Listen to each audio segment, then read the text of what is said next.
সম্মানিত দর্শক, আমন্ত্রণ জানাচ্ছি ইউসিবি টু দ্য পয়েন্টে। আমি তারিকুল ইসলাম মাসুম। যেখান থেকে যুক্ত হয়েছেন শুভেচ্ছা, সবাইকে ভালো আছেন সে প্রত্যাশা রেখে শুরু করছি আজকের অনুষ্ঠান।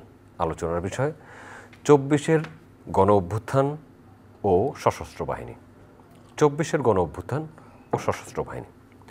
আমাদের সাথে স্টুডিওতে আলোচনার জন্য উপস্থিত আছেন মাহমুদুর রহমান মান্না, যিনি নাগরিক ঐক্যের আহ্বায়ক।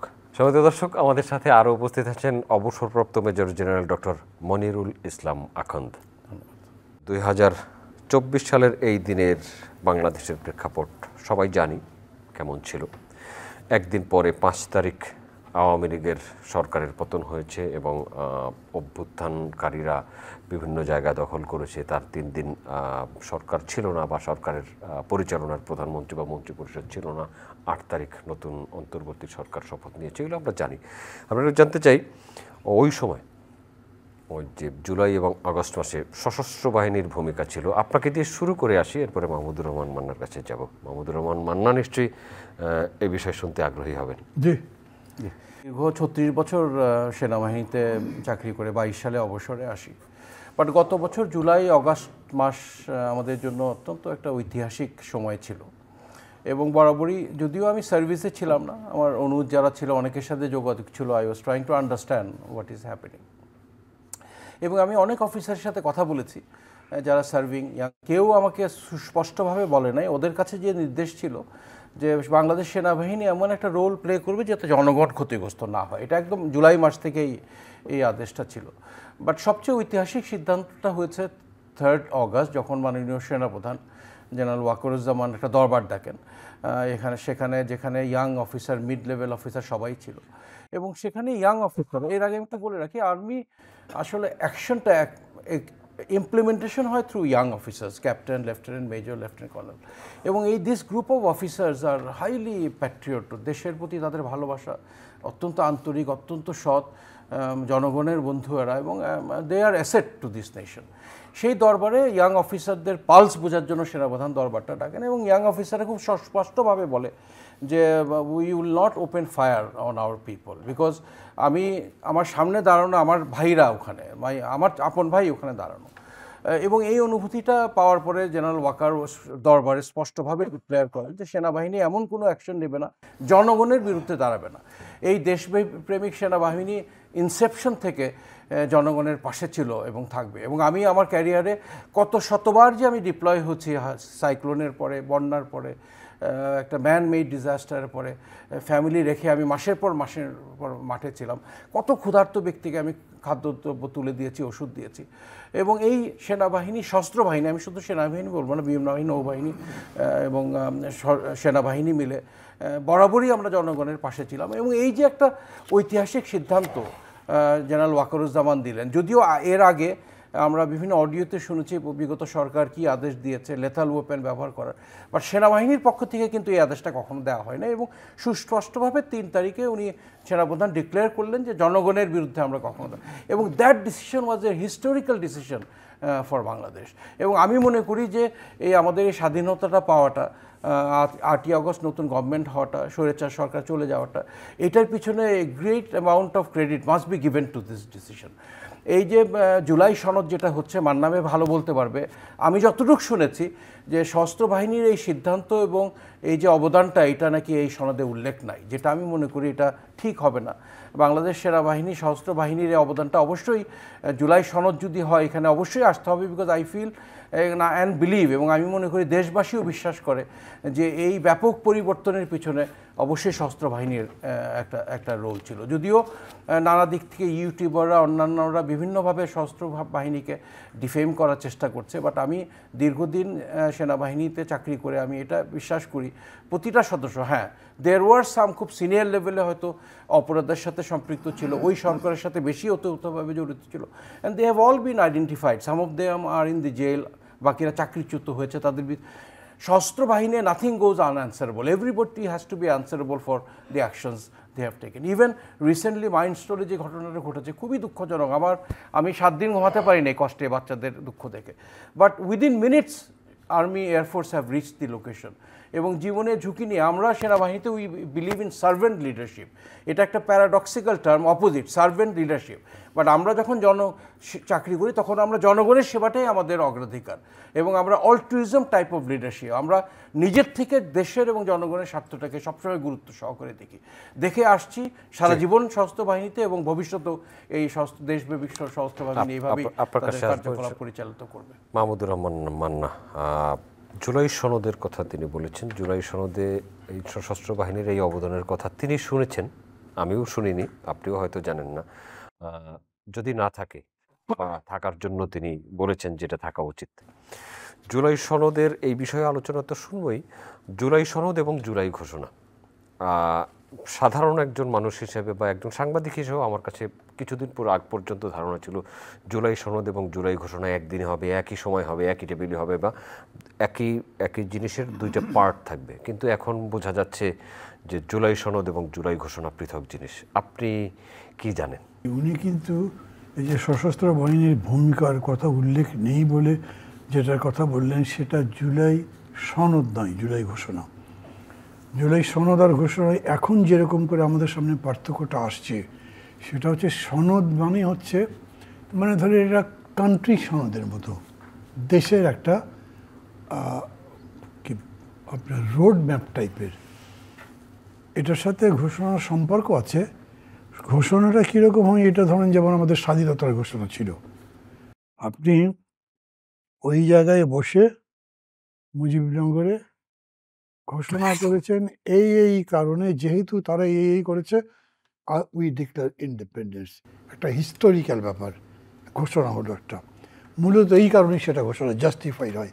আপনি ওরকম আমেরিকান ওয়ার অফ ইন্ডিপেন্ডেন্সের কথা বলেন, মাগনা কাটা বলেন, যাই বলেন, বিশ্বের বড় বড় জায়গায় যেটা আছে সেগুলো হচ্ছে একটা ইভেন্টের উপর বেস করে এটার ভিত্তি কী, কেন হলো, বর্তমানটা কি, ভবিষ্যৎ কি, লক্ষ্য কি, এরকম করে বলা হয়।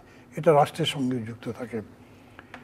কিন্তু ওইখানে যে লক্ষ্যটা ঘোষিত হয় সাধারণত, সেটা তো ধরেন মানে জাস্ট 10-20 লাইনের মধ্যে বললেই হয় না। আপনি ওই রকম লক্ষ্যে পৌঁছাবার জন্যে আপনার যা যা করতে হবে। লাইক ধরেন আমাদের লক্ষ্য কী আছে, আমরা আগের যে বাংলাদেশ ছিল, which was fascist, which was undemocratic, বা যা যা আমরা বলেছি, ওইটাকে পরিবর্তন করে একটা ডেমোক্রেটিক দেশের মধ্যে, একটা ওয়েলফেয়ার টাইপ অফ স্টেটের মধ্যে ঢুকতে চাইছি। তো ওরকমের জন্য আমরা কী কী করতে চাই, রাজনৈতিক দলগুলোর মধ্যে থেকে আসছিল, জনগণের মধ্যে থেকে আসছিল, যে এই জন্য সংস্কার করতে হবে। প্রথম কথা হলো 3 টার্মে ওই সরকার ইলেকশন গণতন্ত্র গিলে খেয়েছিল, ওটাকে আবার ফিরিয়ে আনতে হবে, জায়গা মতো প্রতিষ্ঠা করতে হবে, একটা অ্যাকসেপ্টেবল ইলেকশন করতে হবে, যাতে সবাই মনে করে যে এটা কোয়ালিটি হয়েছে এবং সবাই ইলেকশনে স্যাটিসফাইড হয়। তো ওটার জন্য আপনাকে ডিটেলিং করতে হবে। তারপরে ইলেকশন আপনি ভালো করতে চাইলে আপনাকে ইলেকশন কমিশন ঠিক করতে হবে, পুলিশ ঠিক করতে হবে, আদার ফোর্সেস ঠিক করতে হবে। ওই জন্যে ঘোষণাটা হয় খুব বেশি কত 2 পৃষ্ঠা 3 পৃষ্ঠা একটা জিনিস। আর যদি সনদ বলেন, সেটা ডিটেলিং থাকে, যেটা এই যে আপনার ঐকমত্য কমিশন করবার চেষ্টা করেছে একদিন ধরে, সেকেন্ড ফেজ শেষ হয়েছে, পরবর্তী পর্যায়টা এখন করা হবে।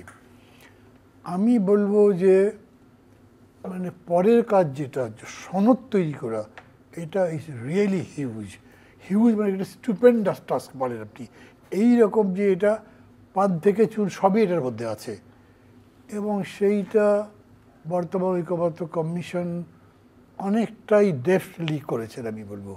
কেন, আমাদের তো এমনি বিভাজিত সমাজ, মানে যখন না কুকুর দুটো দেখলেই ঘেউ ঘেউ করে, আমি সরি শব্দটা বলে ভুল করে তুলনা করছি না, আমি বলছি আমাদের দেশের মধ্যে সম্প্রীতির ব্যাপারটা, ওটা হলো এক ধরনের ভালোবাসায় বিদ্যায় ঢাকা আছে না, কিন্তু আমাদের মধ্যে এত বিভাজন অনেক দেশে এরকম নাই। মানে একটাই ক্ল্যান, আমরা একটাই জাতি, তার মধ্যে এত বিভাজন।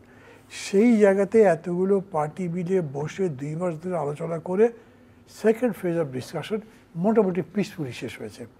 এখন আটকেছে কোথায়, যেটার আইনগত ভিত্তি কী দেওয়া হবে, এটাকে কীরকম করে বাস্তবায়ন করা হবে।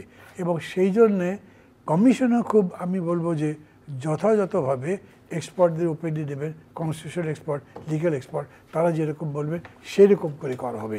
এটা কি কেবলমাত্র will of the political parties, তার ভিত্তিতেই গভর্নমেন্টের অর্ডার দিয়ে একটা জিনিস করা যাবে, অর্ডিন্যান্স দিয়ে করা যাবে, নাকি আসলে তার লিগ্যাল কাভারেজ থাকবে, এগুলো হবে। সেদিক থেকে দুটোর মধ্যে তো গুণগত পার্থক্য আছে। একটা হচ্ছে একটা ডিক্লারেশন, একটা ইভেন্টে মানুষের ইভেন্ট, ঘটনা, ইমোশন, সেন্টিমেন্ট অ্যান্ড ড্রিম মিলে যে জিনিসটা দিলেন, সেইটা যা দেওয়া হবে এটা আমি ঠিক জানি না। কারণ আপনার মনে আছে ছাত্ররা যারা এই আন্দোলনে তখন নেতৃত্ব দিয়েছে, জীবন দিয়েছে, বা তাদের ডাকি যখন সবাই আসছে, তারা এইটা গত বছরের ফেব্রুয়ারিতে শহীদ মিনারে ডিক্লেয়ার করবে বলেছিল। সরকার তখন ইন্টারফেয়ার করে বললো যে না, এরকম করে দেওয়া ঠিক হবে না, আমরা একটা যুক্ত ঐকমত্যের ভিত্তিতে দেব, সবার সাথে কথা বলবো, তারপরে আমরাই ইনিশিয়েট করবো। ওরা মেনে নিল। এখন যাতে ঐকমত্য যে হবে আমি তো জানি না ওর মধ্যে কী আছে, অনেস্টলি আমি জানি না। গতকালকে আমাকে ফোন করে বলা হয়েছে যে এরকম একটা ইভেন্ট হবে, প্রফেসর ইউনুস সেটা পড়বেন, আপনাকে একটু মঞ্চে থাকতে হবে, তার সাথে থাকতে হবে। আমি ভাই কী পড়বেন তো আমি জানি না, তো তার সাথে কীভাবে থাকবো? পাশে গিয়ে দাঁড়িয়ে থাকলে জুলাই ঘোষণা, জি, আমি সাথে থাকলেই তো, দাঁড়িয়ে থাকলেই তো সাথে থাকা হয় না, আমাকে ওই দিক কন্টেন্ট নিয়ে এটার সাথে থাকতে হবে, আমি তো জানি না। তখন যেরকম বলা হলো সেটা যতখানি সম্ভব, ধরেন হয় কি, যখন ঘটনাটা ঘটেছে তখন সমগ্র ইউনাইটেড ছিল, তারপরে খেয়াল করবেন পরিপূর্ণ অর্থে পলিটিক্যালি কিন্তু ইউনাইটেড ছিল না। কেন? ছাত্ররা বলেছিল ন্যাশনাল গভর্নমেন্ট করা হোক, দেখেছেন না, নাহিদ ইসলাম যেরকম স্টেটমেন্ট দিয়েছে, এবং সেইটা বিএনপি যেটা এখন মেইন পার্টি, অনেকে মনে করছে যে ইলেকশন হলে তারাই আবার ক্ষমতায় যাবে, তার secretary general Mirza Fakhrul Islam Alamgir no বলেছেন। তার মানে একদম বেসিক জায়গাতে কিন্তু একমত ছিলেন না। যেভাবে আমি বলছি, যেভাবে বলা হচ্ছে যে ওই ঘোষণার সময় বা ওই ইভেন্টের সময় সমগ্র জাতীয় ঐক্যবদ্ধ ছিল, ইট ওয়াজ নট লাইক দ্যাট। তারপরেও যতখানি ঐক্যমত ছিল, এই এক বছরে চলতে চলতে রাজনৈতিক দলগুলো প্রত্যেকে তো তাদের নিজের নিজের অবস্থানে এসছে। এখন সবাইকে মিলে এক জায়গায়, এক চিন্তায়, এক বাক্যে, এক লেখায় দাঁড় করানো কষ্টকর। অতএব আমি ধারণা করছি, কিন্তু আমি ধারণা বলছি, ওনাদের কথা কিছু কিছু শুনে বলছি, এমনভাবেই ড্রাফটটা করা হবে যেটা নতুন কোনো কেউ যেন না দেয়। কতখানি পারবেন তা জানি না, দেখলে বুঝবো। এখন ভাই যেরকম করে বললেন না, আর্মির যে অবদানের কথা বললেন, এইটা কিন্তু আমি, মানে আমরা নর্মালি পলিটিশিয়ানরা আমাদের দেশে একসময় তো মার্শালের বিরুদ্ধে আমরা অনেক কথা বলেছি, কথায় কথায় মার্শাল, ওই যে আইব খান শুরু করেছে, চলছে এই চলছে, মার্শাল চাই না, এই আর্মি দিয়ে কী হবে, এই আর্মি কি ভারতের সাথে যুদ্ধ করতে পারবে, কত কথা বলেছি আমরা। আবার আমরাই বলেছি কিন্তু এই আর্মি তো আমাদের ডিফেন্স, এই আর্মি আমাদের অহংকারের ব্যাপার, দুই রকমই আমরা বলেছি। এখন যত বড় অত্যাচার নির্যাতন চলছে, তখন আর্মি কি করেছে? আর্মি তো কোনো জায়গায় আটকায়নি, আর্মি তো গুম ঘর আটকায়নি, আর্মি তো এরকম করে যে আইন হওয়ার করা হচ্ছে সেটার বিরুদ্ধে কিছু করেনি। এগুলো কথাবার্তা বহু বলা হয়েছে, but end of the day যখন ফাইনাল গেমটা হচ্ছে, তখন আর্মি খুবই একটা স্প্লেন্ডিড রোল প্লে করেছে। এটা ধরেন ফলকার টুক যে রিপোর্টটা দিয়েছেন জাতিসংঘের, তার মধ্যে উল্লেখিত হয়েছে। মানে স্বীকৃতির কথা যদি বলেন, এই সনদের মধ্যে যদি তা না থাকে সেটা ভালো হবে, আমি মনে করি থাকা উচিত। মানে আমার যদি সুযোগ হয় এই সময়ের মধ্যে, আমি তাদেরকে বলবো যে এটা ইনক্লুড করা উচিত হবে, বলবো আমি, আমার কথা থাকবে তা না।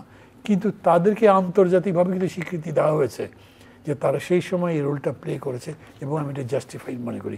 আমি কিছু কিছু জায়গায় দেখেছি কি জানেন, সোশ্যাল মিডিয়া যেগুলো আছে সেখানে কেউ কেউ যারা, আপনি কি ইনফ্লুয়েন্সার বলবেন, ইউটিউবার বলবেন, বা টক শো প্রেজেন্টার বলবেন, তারা অনেকে বিভিন্ন রকম মূল্যায়ন দিতে গিয়ে বেশিরভাগই আমি মনে করি একটু কাটতি বা তাদের ভিউ বাড়াবার জন্য এরকম করেন, যেটা খায়। কিন্তু এইটা এমন একটা সময়, যুদ্ধ শেষে এখন তার প্রাপ্যের প্রশ্ন এসে গেছে, এইভাবে মানুষ জীবন দিয়েছে, এই সময়টা হিসাব করে বুঝে কথা বলা দরকার, যেটা আবার কনস্ট্রাকশনে লাগে, ডিস্ট্রাকশন যেন না করে। সেসব দিক থেকে ওই যে কথাগুলো ভুল বলা হয়েছিল, আমি মনে করি আর্মিকে ডেফিনেটলি তার প্রাপ্য দেওয়া উচিত। ধন্যবাদ আপনাকে ডক্টর মনিরুল ইসলাম আখান্দ। এখন সশস্ত্র বাহিনীর ভূমিকায় আমরা যখন কথা বলছি, অনেক ধন্যবাদ। আপনারা জানেন যে সশস্ত্র বাহিনী অগাস্ট আন্দোলনের পরপরই তাদেরকে ম্যাজিস্ট্রেসি পাওয়ার দিয়ে ডিপ্লয় করা হয়েছে। খুবই কম সংখ্যক সেনা সদস্য বা সশস্ত্র বাহিনী সশস্ত্র ডিপ্লয়েড আছে, আমি শুনেছি 30-40 হাজারের মতন হবে। ইট ইজ নট সিগনিফিক্যান্ট, 20 কোটি একটা মানুষের দেশে 30-40 হাজার ইজ নট মাচ। বাট আমি মনে করি যে যখনই সশস্ত্র বাহিনী 60,000-এর কথা বলা, জি 60,000 হোক, 60,000ও 20 কোটি জায়গায় কোনো একটা বড় দেশের তুলনা। বাট আমি মনে করি যে ইনডিফিনিট পিরিয়ড সশস্ত্র বাহিনী সেনানিবাসের বাইরে থাকা ঠিক না। Our main job is to safeguard the sovereignty and territorial integrity of the nation, এবং আমাদের সময়টা বেশি কাটাতে হবে প্রশিক্ষণে, যাতে আমরা বহিঃশত্রুর বিরুদ্ধে আমরা রুখে দাঁড়াতে পারি। So I don't support indefinite deployment of, এবং আমি একটু হতাশ, বিকজ আমি বিশ্বাস করি যখন সশস্ত্র বাহিনী ডিপ্লয়েড হবে they must make a deterrence and impact. এই ডেটারেন্সের impact I am not seeing. এই সেনা সদস্যরা ক্যাম্পে গেছে, but I don't see them, they are not visible. Crimes are still happening, hijack, kidnap, এগুলো তো এখনও চলছে। তো আমি যারা সিদ্ধান্ত নেয়, ডিসিশন মেকারদের প্রতি অনুরোধ করব যে please either bring the arm forces back to the cantonment and leave it to the police, যাদের করার কথা। আর যদি সশস্ত্র বাহিনী বাইরে থাকে, we must make an impact, it must be visible. আমি কখনো দীর্ঘ সময়, এবং এই যে আমাদের সেনাবাহিনী বা সশস্ত্র বাহিনীর কিছু কিছু অফিসার বিপদে গেছে বা মানে ডিসঅনেস্ট হয়েছে বা অপরাধ করেছে, কেন? Because they were expose to this crimes. এবং আমাদের সশস্ত্র বাহিনী একটা বড় ক্ষতি হয়েছে, আমাদের এই ইয়াং ইনোসেন্ট অফিসারগুলোকে র্যাব, ডিজিএফআই, এনএসআই এমন জায়গায় পোস্টিং করেছে যেখানে they came to close to the people, they came to close to the criminals, এবং many have derailed and but তাদেরকে যদি মূল স্ট্রিম সশস্ত্র বাহিনীতে রাখা হতো তাহলে হয়তো এই পরিবর্তনটা আসতো না। সো আমি কখনো ব্যক্তিগতভাবে সাপোর্ট করি না এইসব প্রতিষ্ঠান থেকে। আমি মনে করি সশস্ত্র বাহিনী officer should come back to the arm forces. হ্যাঁ, দেশের প্রয়োজনে যদি প্রয়োজন হয় সেটা ঠিক আছে, but it should not be for indefinite period. So আমি এখন, হ্যাঁ, আমি দেখি এখনও সশস্ত্র বাহিনী, সেনাবাহিনী বিভিন্ন রাস্তাঘাটে চেক করছে, they are making a deterrence, but আমি যতটুকু, but again you cannot make deterrence for indefinite period, it can be for 2 months, 3 months, and then this should be brought back. জনগণের পাশে সশস্ত্র বাহিনী বেশি দিন থাকলে জনগণের যে একটা শ্রদ্ধা, যে একটা ভয় সশস্ত্র বাহিনীর প্রতি, এটা কিন্তু ধীরে ধীরে এটা বিলীন হয়ে যায়। We become like police, answer and all that.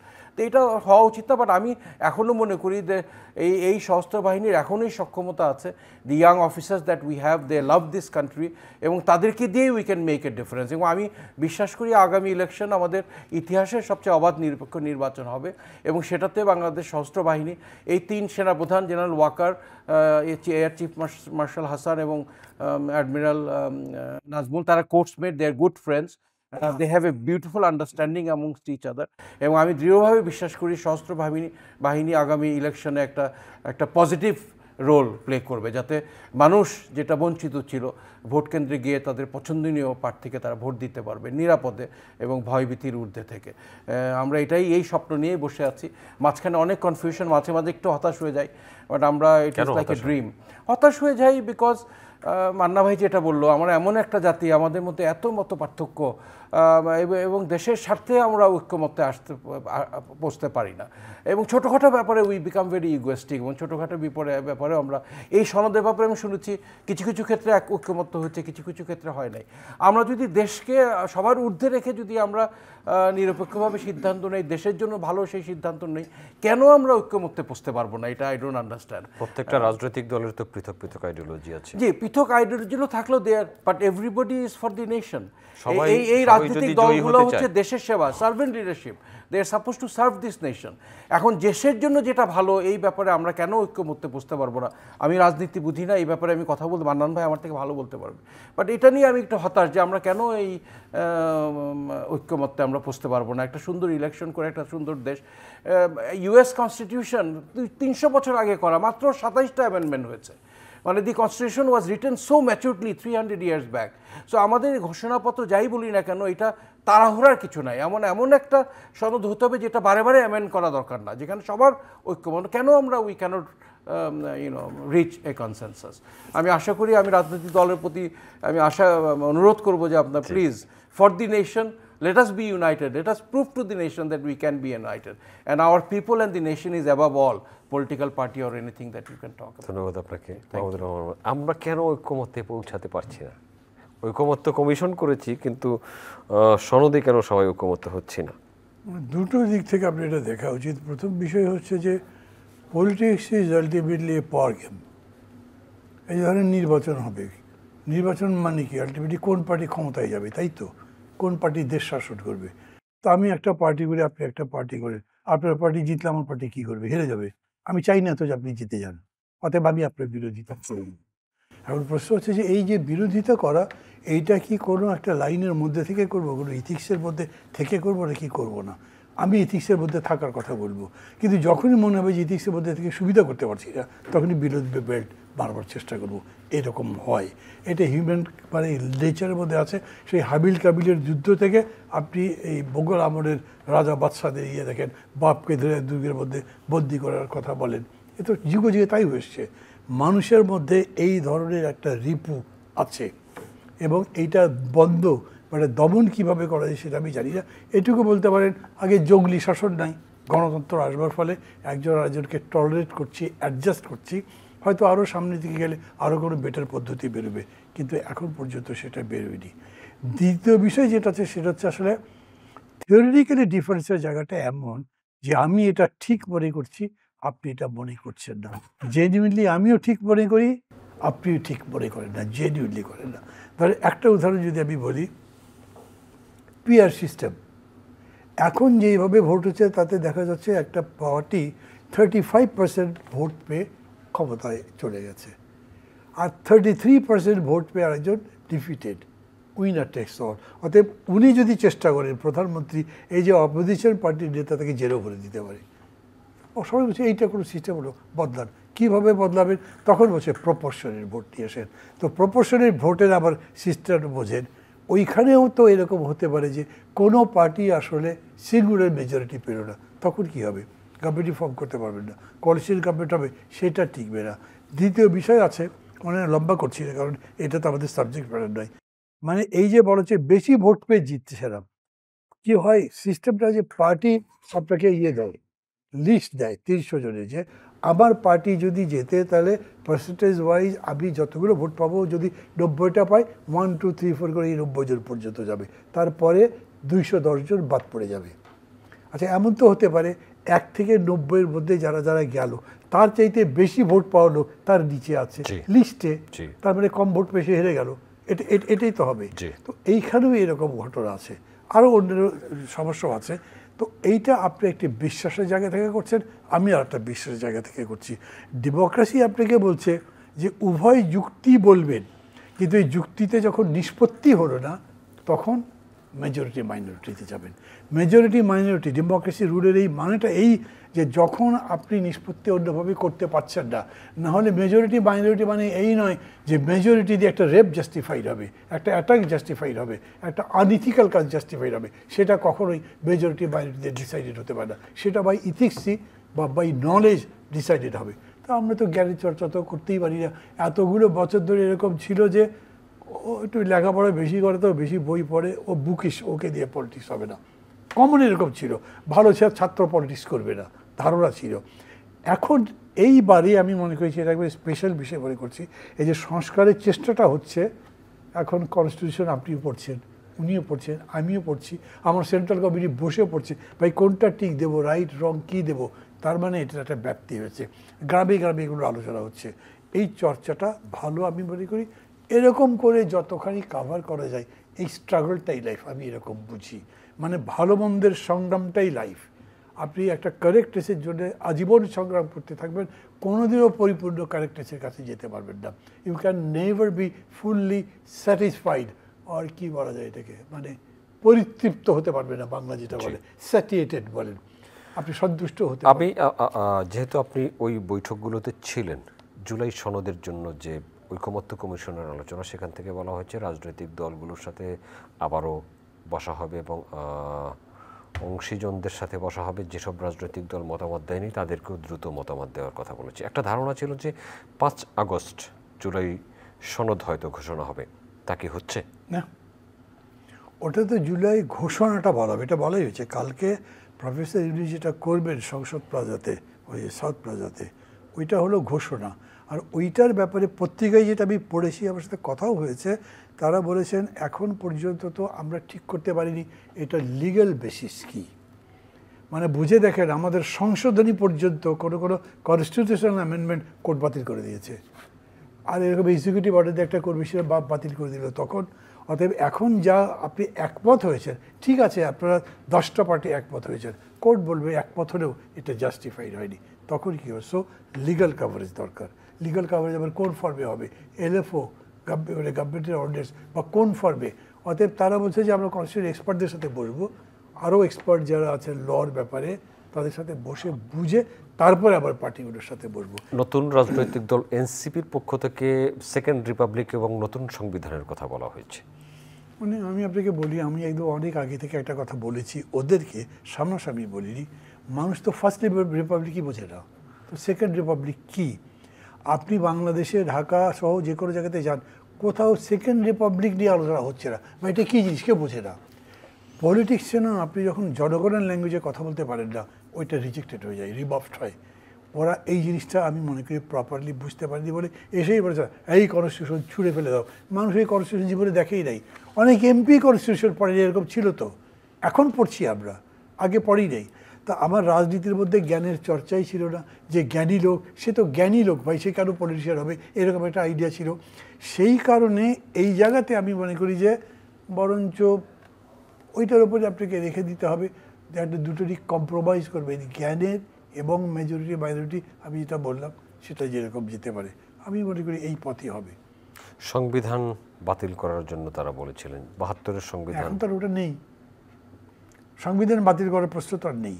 এখন সংবিধান অ্যামেন্ডমেন্টের রাস্তাতেই আমরা গেছি, এবং ইভেন ধরেন যে এই ঐক্যমত্য কমিশনের যিনি ভাইস চেয়ারম্যান তিনি বলেছিলেন রিরাইট করা কনস্টিটিউশনে, সেই দিকেও আমরা যাইনি, আমরা এটা অ্যামেন্ডমেন্টেই গেছি। এবং এই অ্যামেন্ডমেন্টে বিশেষ করে ধরেন যে 7A 7B তারপরে পর্যন্ত সংসদে এই বাতিল হয়ে যাবার পরে আপনি সবই কিন্তু অ্যামেন্ড করতে পারেন।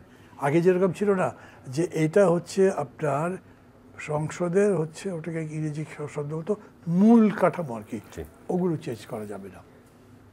তো এখন তো সেইটা নেই, অতএব করতে পারবেন আপনি। আচ্ছা, আমরা শেষ করব মেজর জেনারেল অবসরপ্রাপ্ত ডক্টর মনিরুল ইসলাম আখন্দ আপনাকে দিয়ে। জি, আমি জাস্ট একটা কথাই বলতে চাই যে আমি দেশবাসীকে আশ্বস্ত করতে চাই যে বাংলাদেশ সশস্ত্র বাহিনীর উপর আপনারা আস্থা রাখেন। এই সশস্ত্র বাহিনী স্বাধীনতার পর থেকেই জনগণের পাশে ছিল এবং থাকবে। আমি যদিও রিটায়ার করেছি, আমরা যখন একটা ইউনিফর্ম পরি, this uniform becomes part of our body, part of our soul. এখনও যদি আমাকে বলা হয় তুমি ইউনিফর্ম পরে এসে দেশের জন্য যুদ্ধ করো, আমরা প্রস্তুত থাকবো। So this arm forces, Bangladesh সেনাবাহিনী, নৌবাহিনী, বিমান বাহিনী এই দেশটাকে ভালোবাসে এবং দেশের জন্য যেটা ভালো তার পক্ষে সবসময় থাকবে, কখনো জনগণের বিরুদ্ধে যায় নাই এবং ভবিষ্যতেও যাবে না। এবং ইনশাল্লাহ আমরা একটা সুন্দর ইলেকশন দেখব। যত মতনৈক্য থাকুক না কেন, নিশ্চয়ই there will B A time যখন আমরা একটা সিদ্ধান্তে আসবো, ঐক্যমত্যে আসবো। আমরা একটা সুন্দর বাংলাদেশ দেখতে চাই। আমাদের সাথে স্বাধীন হওয়া দেশগুলো কোথায় চলে গেছে, আমরা কোথায় পড়ে আছি। Despite having so much of talent, আমরা অনেক পিছিয়ে আছি। আমাদের যে দুর্বলতাগুলো সেগুলো কাটিয়ে উঠে একটা সুন্দর বাংলাদেশ গড়ে তুলবো আমরা সবাই মিলে, মান্না ভাই মিলে, সশস্ত্র বাহিনী মিলে, সবাই মিলে ইনশাল্লাহ। ধন্যবাদ আপনাকে মাহমুদুর রহমান মান্না, আপনাকে ধন্যবাদ। সম্মানিত দর্শক, এতক্ষণ আমাদের সাথে থাকার জন্য কৃতজ্ঞতা। আগামী অনুষ্ঠান দেখার আমন্ত্রণ রইল, দেখা হতে পারে সেই অনুষ্ঠানে। ভালো থাকবেন সবাই, আপনাদের সবার জন্য অনেক অনেক শুভকামনা।